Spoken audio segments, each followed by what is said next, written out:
We are now talking to former Falcons, Cowboys, and Jets defensive tackle Tony Casillas. Tony, what's up, man?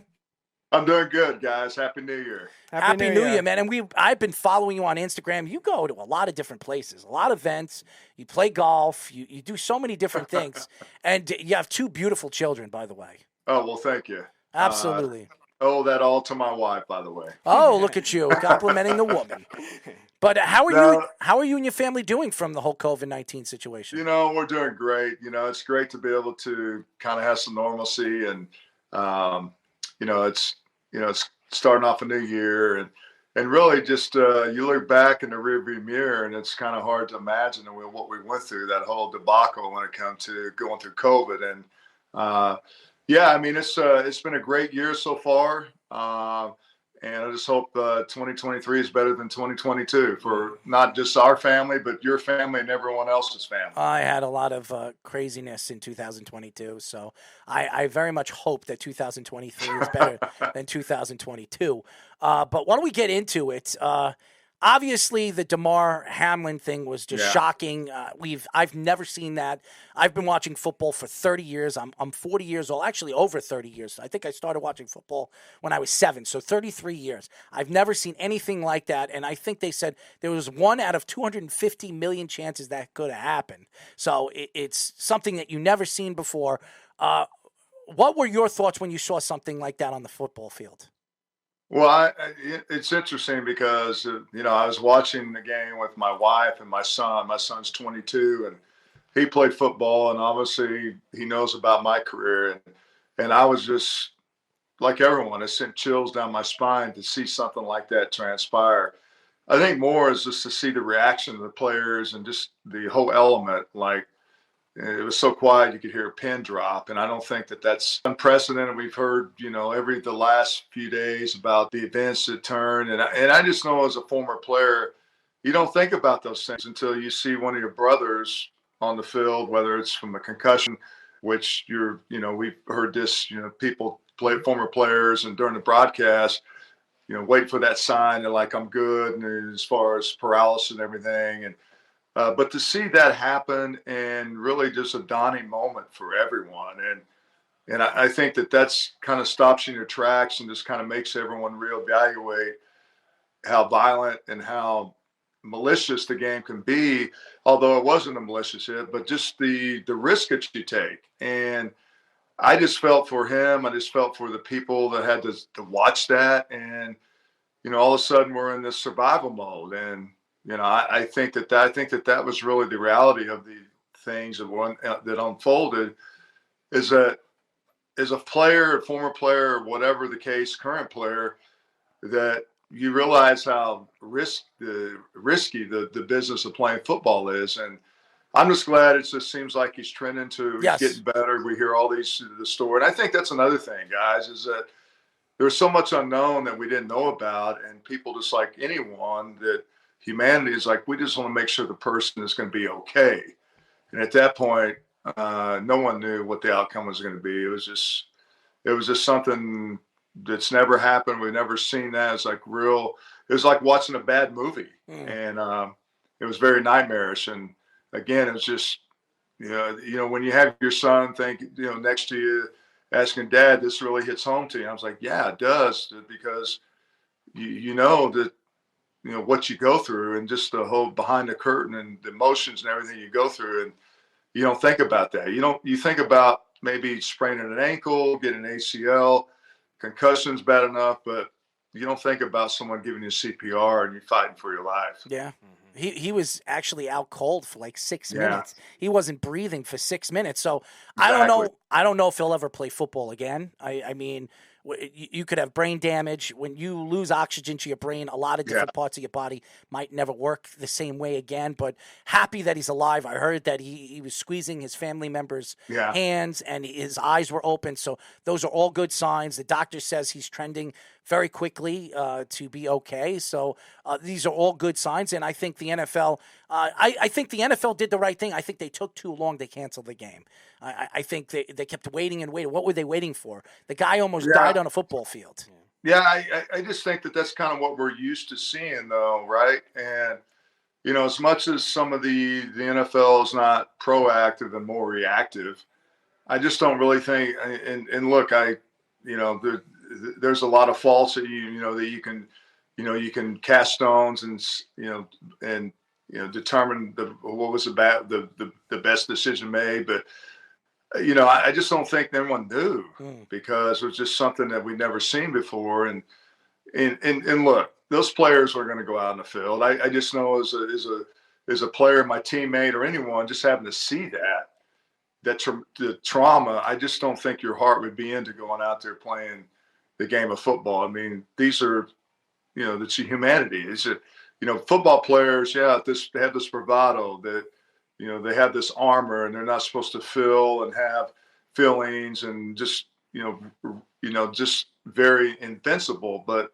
something like that happens. I know as a player, that's the least thing you want to do is get your emotions up and get into game mode, knowing that you don't know what's going on with one of your teammates, and that's secondary. So regardless how long it took them, but I understand the business of it.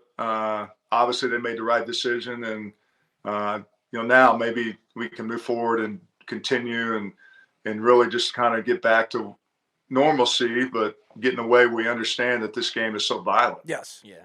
So a lot of the NFL has been criticized in the past too with the head injuries and other types of injuries and not really managing them properly, not giving. Without a doubt. Yeah. So agreed on that. Is this another one of these cases where you think will help further potentially giving them that kind of either insurance or guaranteed money, better benefits? I think that there's and that's the thing about the NFL. They react on what happens. It doesn't, everything is like kind of going the right lane, but once it gets out of the lane, it's like we're going to deal with it. And knowingly that there's got to be something in place where there's some type of preventative, action, if you will.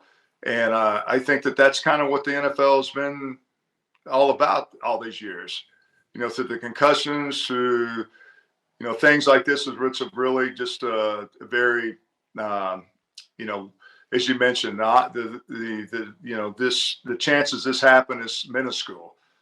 But the other things the NFL kind of like shies away and they just kind of avoid it is another thing when you come to head trauma and the long-term deal. But the thing about it's amazing how it gets people's attention. I'm sure you guys have talked about this on your show, but Damar Hamlin had this toy drive set up for underprivileged kids. $2,500 was the last where the donations were. Now it's like $6 or $7 million and ongoing. So that's the human spirit behind it. But I think the NFL, they need to get behind the human spirit of the long term and how the game affects players and really the mental health of it. I mean, that's something that's talked about a lot. It's vogue to talk about the mental health of it and how it affects, and something like this happen. Not to expect your players, so just okay, let's go warm up in 5 minutes and let's go play. No, it's not like that because this is kind of a lingering effect. So unfortunately, it takes things like this to happen to maybe get people's attention. But this is an anomaly. This thing has never happened, and we've never seen it. Fortunately, we didn't have to see it. Someone losing their life in the game on the field, which we experienced it. And hopefully that's, it looks like those things we don't have to worry about that. But I mean, it just reminds you how violent the game is. We are talking to former Falcons, Cowboys, and Jets defensive tackle Tony Casillas. Tony, obviously with the Damar Hamlin thing, the Buffalo Bills and the Cincinnati Bengals are not playing in that game. They've decided to call it a tie, or maybe the Bills are going to take a loss. The NFL is still trying to figure it out. And now they're thinking about adding an 8 seed. They're trying to maneuver the playoffs. And I know the NFL likes this because you're adding an extra game, which gives you extra revenue and extra money, and the NFL is all about making money. So if the NFL is all about making money, why aren't they helping the players union and helping some of these former athletes with the situation of no benefits? And we spoke to Brandon Jacobs yesterday, and we spoke to Chris Draft yesterday about the fact that these players are not getting benefits for their lifetime after they retire from the game. Do you think that with the NFL adding all these extra games and with all the money and the proceeds and the endorsements that they're getting for the Super Bowl, eventually they're going to figure out something, the Players Union is going to figure out something to help these players? Well, I just remember when I was an active player, and I always thought I was never going to become a guy in my 50s. And all I thought was about now and not about later. And knowing that what I know now and having to live through that, that was nothing that was, as a players, you're not really focused on that. And then I think really if you understand, you go back to what the players kind of like pioneered where we are now. It's one of the worst unions in all the four sports. And, the NFL concussion lawsuits that, players file. And it's not that you're trying to have like this money grab. I think the NFL with this whole type of concussion lawsuits, they kind of wait you out. It's like, we're going to wait until you're no longer here and, just play hardball. And they got such deep pockets. And yeah, I mean, they'll put programs in place, but it's so hard to navigate there and find them because you have to do all this, searching. I mean, it's not like this website where you can go to and like, I want this and this and that. You have to navigate your way through it. Tony, do you pay for benefits? Because Brandon Jacobs says he pays $2,500 a month just for himself in benefits. Do you pay for benefits? Well, I mean, it just depends. If you don't work and you have to pay, self-employment or pay for insurance out of your pocket. Yeah, I mean, there's a vehicle in place, but it's going to come out of your pocket. Right. It's like anything different. If you're self-employed, you got to pay insurance for self-employment insurance. If you have a job, if your wife works or you work in a corporate job, you're going to get benefits that covers you. But as far as like the NFL saying, okay, you're going to have lifetime benefits, health insurance and everything, they don't cover that. That comes out of your pocket. The NFL does not give you anything, regardless if you think, there's a point where you think, yeah, I'm entitled to that because I played, I played for this company, and most companies, once they retire, they get lifetime benefits, but it's something that doesn't come with the price. And that's what the NFL does to try to fool the public and, try to, fool themselves. And it's ridiculous of where that has become. When it comes to that, I mean, it's something that just really strikes a nerve with a lot of former players. Because they don't do that. They're all worried about now. And as an active player, yeah, you're worried. You don't really think about that until you get older, and then there's nothing in place. But without a doubt, it's probably the worst unions in all the four professional sports that we have in that are ongoing now.